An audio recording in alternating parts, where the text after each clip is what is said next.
Cinema అయిన మహా నేను మిస్టర్ బీన్ మాట సూటిగా ఉంటుంది, మ్యాటర్ క్లియర్ గా ఉంటుంది. మ్యాటర్ లోకి వెళ్దాం. Baahubali 2 the conclusion audio launch and pre release function బ్రహ్మాండంగా జరిగింది. ఎంతైనా రాజమౌళి ప్లానింగ్ ఇంప్లిమెంటేషన్ ఎప్పుడూ ప్రత్యేకంగానే ఉంటాయి. ఆ ప్రత్యేకత ఈ ఫంక్షన్ లో చాలా స్పష్టంగా కనిపించింది. రాజమౌళి, ప్రభాస్ సన్నిహితులు చాలా మంది ఈ కార్యక్రమంలో గెస్టులుగా పాల్గొన్నారు. ఈ వేడుకలో పాల్గొన్న ప్రతి ఒక్కరూ బాహుబలి గురించి పొగుడుతూ గర్వపడ్డ వాళ్లే ఇది మన తెలుగు సినిమా అని. ఇక ఈ ఫంక్షన్ కే హైలైట్ అంటే మాత్రం కీరవాణి గారు ప్రత్యేకంగా పాట పాడి రాజమౌళిని అభినందించిన మూమెంట్. రాజమౌళి చెలించిపోయి కన్నీళ్లు పెట్టుకున్నారు కీరవాణి అభినందనను చూసి. అలానే బాహుబలి కోసం పనిచేసిన వాళ్ళందరినీ పేరు పేరున తలుచుకుంటూ పబ్లిక్ కి పరిచయం చేస్తూ వేదిక మీద రాజమౌళి అభినందించడం సినిమా ఫంక్షన్లకు సంబంధించి కొత్త ఒరవడికి శ్రీకారం అనే చెప్పాలి. ఇక నుంచి ఆడియో ఫంక్షన్ లో ఇది తప్పకుండా జరిగితే బాగుండు అనిపించింది. ఆ తర్వాత స్టేజ్ మీదకి Prabhas entry, Baahubali songs CD release కూడా best highlights of the function అనే చెప్పుకోవాలి.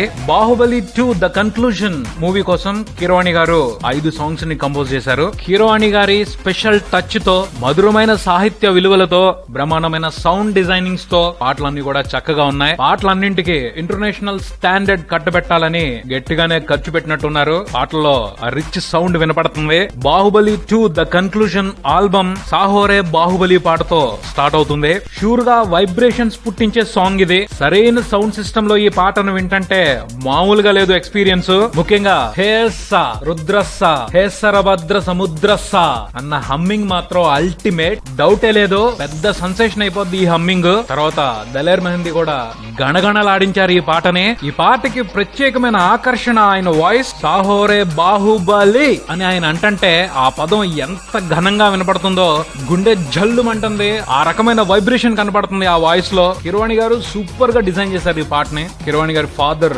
శివశక్తి దత్త, డాక్టర్ రామకృష్ణ గారితో కలిసి పాటను రాశారు. ఆకట్టుకునే కొన్ని కొత్త పదాలని ఈ పాట ద్వారా వారు మనకి పరిచయం చేశారు అనుకోవచ్చు. ఈ పాటని ఎంజాయ్ చేయడం నైస్ ఎక్స్పీరియన్స్. తప్పకుండా అందరూ కూడా ఈ పాటని బాగా ఎంజాయ్ చేస్తారు అనుకోవచ్చు. తర్వాతి పాట హంసనావా చైతన్య కృష్ణ రాశారు. అర్థమైపోతుంది డ్యూయట్ అని సోనీ, దీపు పాడారు. ఫస్ట్ పార్ట్ లోని పచ్చబొట్టేసిన పాట అంత క్యాచీగా లేదు గానీ బానే ఉందని చెప్పాలి. తర్వాతి పాట కన్నా నిదురించరా. ఈ పాట విన్న తర్వాత అనిపించిన ఫీలింగ్ కీరవాణి గారి పాదాలకి దండం పెట్టుకోవాలి. చాలా అద్భుతంగా కంపోజ్ చేశారు. కంపోజ్ చేయడం వరకే కాదు, కమ్మటి పదాలని కూర్చి గొప్ప సాహిత్యాన్ని కూడా రాశారు. శ్రీకృష్ణ పరమాత్ముడి అల్లరిని గుర్తు చేస్తూ ఎంత బాగా ఈ పాటని క్రియేట్ చేశారో చాలా చాలా బాగుంది. శ్రీనిధి, శ్రీ సౌమ్య మనసుకు హత్తుకునేలా, ఆనంద పారవస్యంలో మునిగిపోయేలా భలే పాడారు.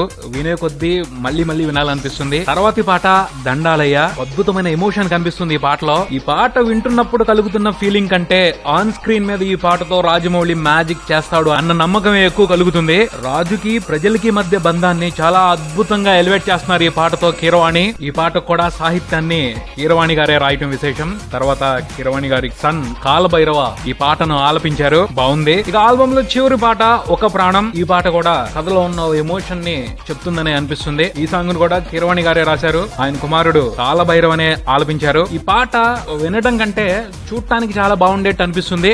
మొత్తంగా అయితే నైస్ ఆల్బమ్. 3 పాటలు చాలా చాలా బాగున్నాయి. నా వరకైతే కన్నా నిదురించిరా పాట అదిరిపోయిందని చెప్తాను. సాహోరే బాహుబలి పాట కూడా వన్ ఆఫ్ ది ఫేవరెట్స్. మంచి పాటలు చేతిలో పడ్డాయి.